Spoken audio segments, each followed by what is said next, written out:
If you find yourself with a system of equations that looks like this, and you can identify that you've got a line of solutions, or even if you have the tent shape, but you've seen that this is a dependent system, then you need to find out what is the combination of equations that leads to the third dependent equation.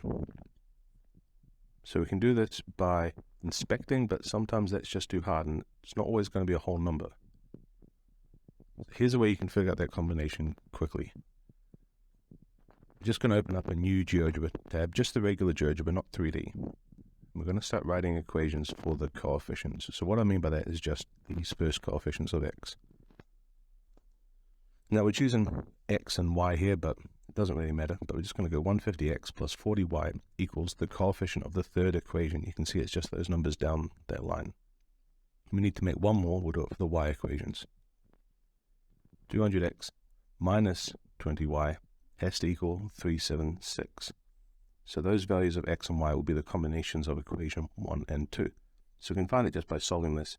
We know it needs to have 2.5 lots of equation 1 and 6.2 lots of equation 2 will be the combination that makes equation 3.